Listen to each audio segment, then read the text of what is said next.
Hello everyone, Ahmad Abdullah गरीब private ITI के YouTube channel में एक बार फिर से आप सभी का बहुत बहुत स्वागत है। मैं Mohammad Asad, draughtsman mechanical trade instructor.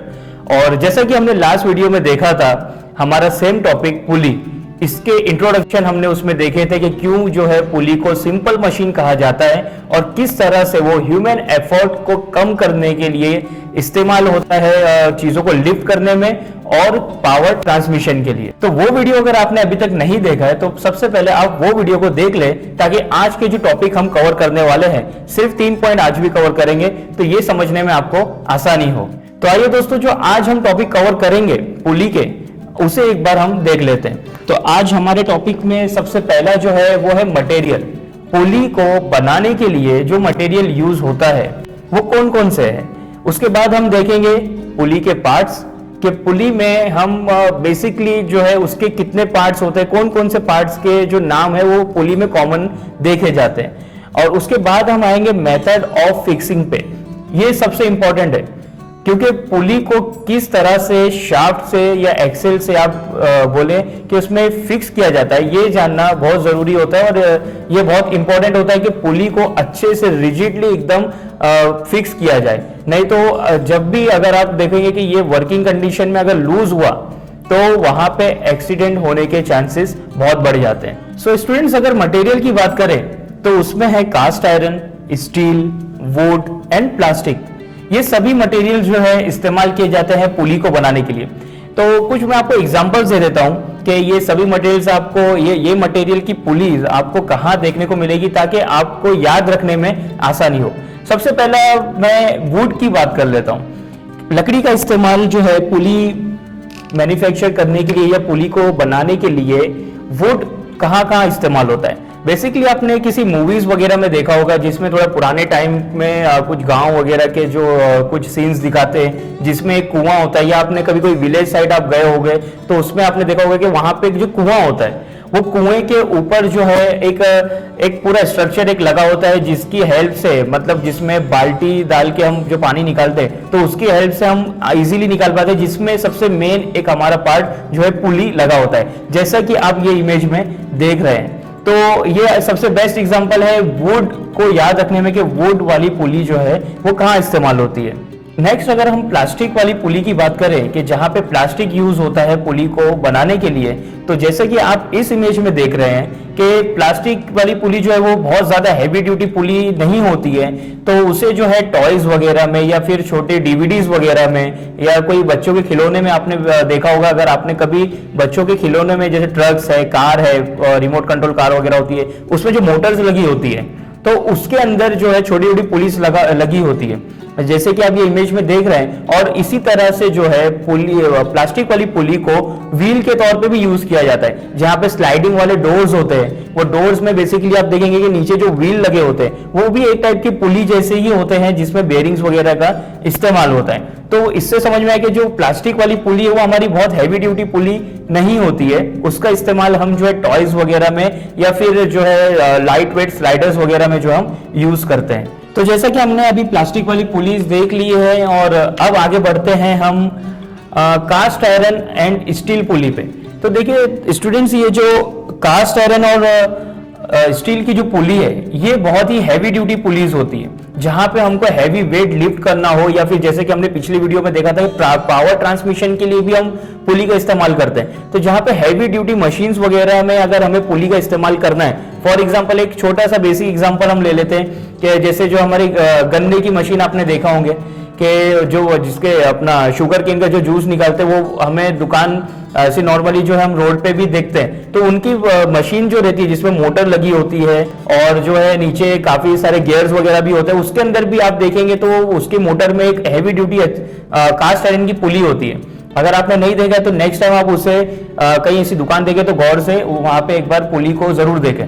और एग्जाम्पल के तौर पे जैसे कि आप ये इमेज में देख रहे हैं कि जैसे कैसे क्रेन में हम यूज करते हैं पुली को, और पुली का इस्तेमाल जो है और भी बहुत सारी जगह पे, जैसे लिफ्ट है, हमारी बिल्डिंग की लिफ्ट वगैरह आपने देखे रहेंगे, तो लिफ्ट में भी जो है पुली बहुत अहम रोल प्ले करता है। अगर वहां पे पुली ना हो तो वो लिफ्ट जिसमें हम जो है खुद खड़े होके अप डाउन करते हैं, वो लिफ्ट ऊपर नीचे जो है आसानी से नहीं हो पाएगी। सो स्टूडेंट्स, आई होप कि आपको मटेरियल जो है अच्छे से थोड़े समझ में आ गए होंगे कि वुड, प्लास्टिक, स्टील वगैरह हम कहाँ कहाँ बेसिकली इस्तेमाल करते हैं। और ये जो कास्ट आयरन है, स्टील है, इसके अलावा व्रोट आयरन वगैरह भी जो है हम इस्तेमाल करते हैं, जिसे कास्टिंग करके पुली के शेप उसे देते हैं। और कास्टिंग की बात निकली तो मैं एक चीज आपको ये भी बता दूं कि कास्टिंग के दौरान जो है डिपेंड करता है कि हम पुली को एक पूरे वन पीस में बनाते हैं या फिर पुली को डिफरेंट पार्ट्स में बनाते हैं। एक से ज्यादा मतलब दो पार्ट्स भी हो सकते हैं। फॉर एग्जांपल कि अगर मान लीजिए कि एक मेरी पुली है सॉलिड पुली, जिसको हमने कास्टिंग करके एक ही बार में हमने बनाए हैं उसे, फॉर एग्जांपल ये, और क्योंकि ये छोटी अगर साइज में है पुली या फिर मेरे कहीं पे छोटे जगह पे या फिर कम डिस्टेंस पे आप बोलो पावर ट्रांसमिशन के लिए, लिफ्टिंग के लिए यूज हो रही है तो ठीक है। लेकिन अगर कहीं बड़ी हैवी मशीन है, जैसे शिप वगैरह की मशीन होती है, मरीन में काफी जो बड़े बड़े इंजन होते हैं, अगर उसके अंदर पुली इस्तेमाल की जा रही है तो वो पुली का साइज भी बड़ा होता है। अब इतनी बड़ी साइज की पुली को एक जगह से दूसरी जगह ले जाना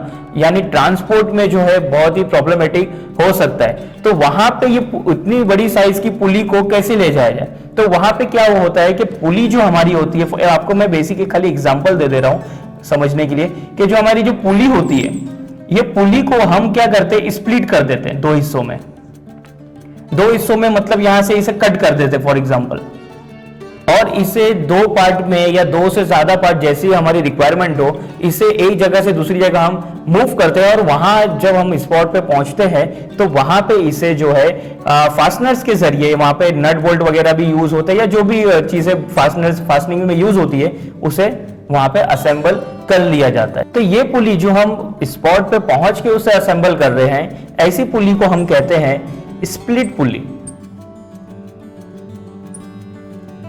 स्प्लिट पुली। और ये जो हमारी नॉर्मल पुली जो होती है, ये आप देखेंगे फ्लैट बेल्ट पुली भी हो सकती है, वी बेल्ट पुली भी हो सकती है। सो आइए अब हम बढ़ते हैं पार्ट्स की तरफ कि पुली में कौन कौन से पार्ट्स होते हैं। तो उसमें सबसे पहला है हमारा हब, और उसे हम कह सकते हैं कि बॉस। ये सारे पार्ट्स मैं आपको अभी एक इमेज दिखाऊंगा जिसके अंदर आप काफी आसानी से समझ जाएंगे कि ये सब पार्ट्स हम एक्चुअल पुली में कौन कौन से पार्ट्स को ये नाम दिए गए। उसके बाद में है रिम, और फिर लास्ट में आता है आर्म्स। ये तीन जो है ये बहुत ही कॉमन, आप हर पुली में आपको ये चीजें, तीन चीजों के साथ में पुली जो है वो बनी हुई दिखेगी। और उसके अलावा जो है लेंथनिंग होल वगैरह भी होते हैं, लेकिन वो मैं जब आपको नेक्स्ट वीडियो में टाइप्स ऑफ पुली बताऊंगा तो उस वीडियो में मैं जो है आपको लेंथनिंग होल वाला कंसेप्ट भी क्लियर कर दूंगा। तो आइए अब एक इमेज देख लेते हैं और उसमें ये पार्ट्स कहाँ कहाँ आ रहे हैं वो देख लेते हैं। तो जैसा कि आपकी स्क्रीन पे ये इमेज आ गई है, तो इसमें आप देख रहे हैं कि जो सबसे पहला था हमारा हब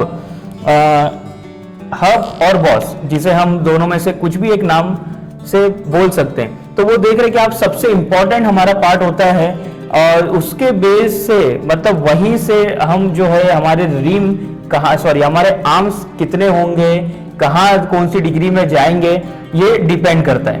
वो एक तरीके से आप उसे आर्म्स का जो है बेस भी कह सकते हो। और उसी के अंदर जो है हमारी शाफ्ट, जो एक्सेल की शाफ्ट हो, मोटर की शाफ्ट हो, उसे हम उसी के अंदर अलाइन करते हैं with the help of flat saddle की, और we can use also a side screw. तो ये हम आगे थोड़ा देर में देखते हैं ये पॉइंट को। उसके बाद में आता है रिम। तो आप देख रहे हैं इमेज में कि रिम हम किसे कहते हैं। ये जो साइड की रिंग है ये बहुत जरूरी होती है, इसी के वजह से जो है हम आइडेंटिफाई कर पाते हैं कि हमारी पुली कौन सी टाइप की है। उसके बाद में है आर्म्स। ये भी बहुत इंपॉर्टेंट, सभी पार्ट्स एक तरीके से, जैसे एक इंसान के अंदर आंख, हाथ, पैर जैसे बहुत इंपॉर्टेंट, हर चीज बहुत इंपॉर्टेंट होती है। अगर एक भी चीज ना हो तो एक बहुत सी तकलीफें हो सकती है। आंख ना हो तो हम देख नहीं सकते, तो बहुत से काम हमारे उस वजह से रुक जाए। उस वजह से अगर इसमें भी एक भी पार्ट्स की अगर कमी हो जाए तो हम पुली को कंप्लीट नहीं कह सकते। तो आपने देख लिया कि किस तरीके से इसके तीन मेजर जो कंपोनेंट है या जो मेजर जो इसके पार्ट्स हैं वो उसे क्या नाम दिया गया है। सो आई होप कि आपको पार्ट्स अच्छे से समझ में आ गए रहेंगे कि पुली के पार्ट्स कौन कौन से होते हैं, और आप इसे कोशिश करें कि आप भूले नहीं। और डिटेल में भी आपको मैं इसके पार्ट्स के बारे में बताऊंगा जब मैं टाइप्स ऑफ पुली का वीडियो आपके लिए लेके आऊंगा। उसके बाद अभी नेक्स्ट हम देख लेते हैं मेथड ऑफ फिक्सिंग। तो मेथड ऑफ फिक्सिंग में सबसे पहला, अब मेथड ऑफ फिक्सिंग जैसा कि मैंने आपको बताया था कि बहुत ही इंपॉर्टेंट होता है कि आप अपनी पुली को किस तरह से फिक्स करते हो शाफ्ट में और एक्सेल वगैरह में या फिर मोटर के शाफ्ट में। तो तो वहां पे पुली जो है वो एक लिफ्टिंग का भी काम कर सकती है, लोड लिफ्टिंग के लिए, पावर ट्रांसमिशन के लिए। तो जाहिर सी बात है कि वो जो चीज इतना हैवी वर्क कर रही है, परफॉर्म कर रही है, उससे बहुत ही मजबूती से अलाइन किया गया हो। तो यहाँ पे जो है दो बेसिक तरीके जो है पुली को फिक्स करने के, तो उसमें सबसे पहला है फ्लैट सैडल की और दूसरा हमारा आएगा सेट स्क्रू। तो सबसे पहले हम लोग फ्लैट सैडल की देख ले। तो इसमें आपको मैं बताऊं कि जो की होती है वो एक इस तरीके से जो है एक मेटल का पीस होता है, रेक्टेंगुलर और क्यूबॉइड शेप में आप उसे बोल सकते हैं। अगर आप उसका सेक्शनल व्यू देखेंगे तो आपको वो रेक्टेंगल दिखेगा। बस इस तरीके का एक मेटल का पीस होता है, ये पूरा सॉलिड मेटल होता है। ये मेटल के पीस को अभी जैसे जिस तरीके से ये अगर हमारी एक शाफ्ट है, मान लीजिए मोटर की शाफ्ट, तो इसमें जो है की सीट बनी होती है और उसी तरह से जो मोटर हमने जो पुली का हब देखा था उसके अंदर बना होता है कीवे। ये दोनों के बीच में ये जो यह मान लीजिए ये हमारी पुली है, ये ऊपर वाला पार्ट, और ये हमारी शाफ्ट है। तो इसमें जो ये की है इसे हम यहां पे फिक्स कर देते हैं।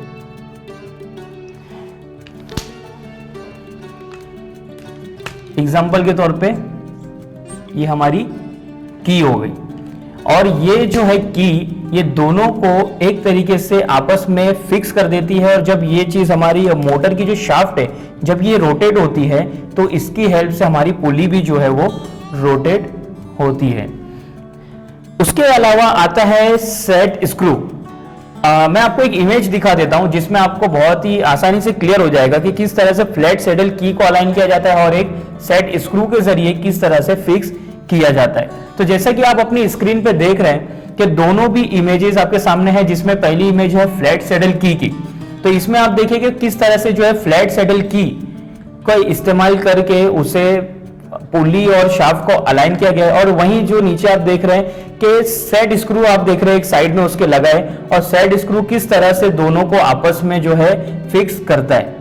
इस तरह से जो है दोनों भी तरीके हमें समझ में आ जाते हैं कि अच्छा इस तरह से जो है की का इस्तेमाल करके और इस तरह से सेट स्क्रू का इस्तेमाल करके दोनों को आपस में जो है असेंबल किया जाता है। और ये जो दोनों भी आपने अभी जो इमेज देखा ये दोनों भी बहुत ही बेहतरीन तरीके से जो है आपस में एक दूसरे को रिजिड पोजीशन में रिजिड कंडीशन में कर देते हैं। तो वहां पे आप कितना भी जो है आपका रोटेशन की स्पीड बढ़ा लीजिए, कितना भी टॉर्क आप दे दीजिए, लेकिन वहां पे उन्हें उस अलाइनमेंट में बिल्कुल भी फर्क नहीं पड़ता है। तो दोस्तों आई होप के आज का ये material parts and method of fixing आपको अच्छी तरह से समझ में आ गया होगा। तो इसी तरह से हमारे साथ जुड़े रहें और हमारी वीडियोस को आप ज्यादा से ज्यादा जो है शेयर करें ताकि हमारे हर स्टूडेंट तक हम हमारी नॉलेज को पहुंचा पाए। तो दोस्तों अगर आपने अभी तक हमारे YouTube चैनल को सब्सक्राइब नहीं किया है या आप अगर अभी नए हो हमारे चैनल पे तो हमारे चैनल को सब्सक्राइब जरूर कर दें और बेल आइकन को जरूर प्रेस कर दें ताकि आने वाली नई वीडियो की नोटिफिकेशंस आपको मिलती रहे। तो मिलते हैं नेक्स्ट वीडियो में जिसमें हम कवर करेंगे types of pulley. Thank you.